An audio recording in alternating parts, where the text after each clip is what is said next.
Gaza में Israel की क्रूरता बढ़ती जा रही है और इसे रोकने के लिए इजराइल का समर्थन करने वाला अमेरिका तक आगे आ गया है।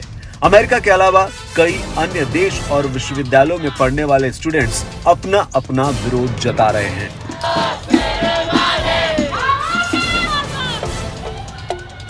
हालांकि इन सबको अनदेखा करता हुआ इजराइल गाजा में अपने सैन्य अभियान को आगे बढ़ाता जा रहा है। अब तुर्की के राष्ट्रपति रेसेप तैयप एर्दोगन ने बीते दिन चेतावनी दी कि अगर गाजा पट्टी में इजराइल की जीत हुई तो वो तुर्की को निशाना बनाएगा। एर्दोगन ने अंकारा में एक संसदीय समूह की बैठक के दौरान कहा कि इजराइल गाजा में नहीं रुकेगा और अगर इसे नहीं रोका गया तो ये दुष्ट राज्य अनातोलिया को निशाना बनाएगा। एर्दोगन ने कहा कि हम हमास के साथ खड़े रहेंगे जो अपनी जमीन की आजादी के लिए लड़ रहा है और अनातोलिया की रक्षा करता है। उन्होंने कहा कि हम एक बार फिर घोषणा करते हैं कि हम अपने पूरे अस्तित्व और संसाधनों के साथ फिलिस्तीन और फिलिस्तीनी हित के साथ खड़े हैं। उन्होंने ये भी कहा कि हम सुनिश्चित करेंगे कि नरसंहार के अपराधियों को सजा मिले।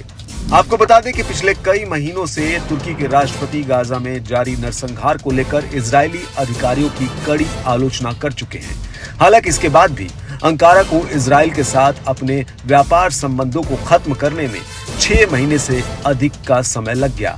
अंकारा ने पड़ोसी अजरबैजान से इजराइल तक तेल के व्यापार में किसी भी तरह की बाधा पैदा करने से भी इनकार किया है। ये जान लेना भी जरूरी है कि तेल अवीव सुरक्षा चिंताओं के कारण महीनों पहले अपने राजदूतों को वापस बुलाने के बाद चुपचाप तुर्की लौट रहा है। इस बीच तुर्की के विदेश मंत्री हकन फिदान ने यह भी कहा कि उनके देश ने अंतर्राष्ट्रीय न्यायालय ICJ में इजराइल के खिलाफ दक्षिण अफ्रीका के नरसंहार मामले में आधिकारिक हस्तक्षेप की घोषणा का फैसला लिया है। आपको बता दें कि इजराइल ने हाल के दिनों में गाजा में अपना सैन्य अभियान काफी तेज कर दिया है और अभी तक वो कई निर्दोषों की जान ले चुका है। इजराइल के इस रवैये पर कई देश और उन देशों के लोग नाराजगी जता चुके हैं।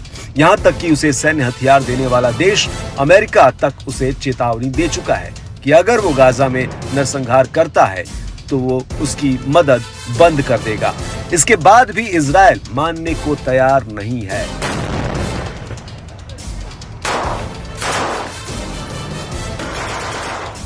इजराइल का कहना है कि वो हमास को खत्म करके ही मानेगा।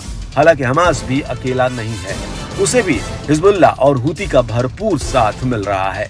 ऐसे में अब ये युद्ध कहां जाकर थमेगा, इस बारे में अभी स्पष्ट रूप से कुछ कहा नहीं जा सकता है।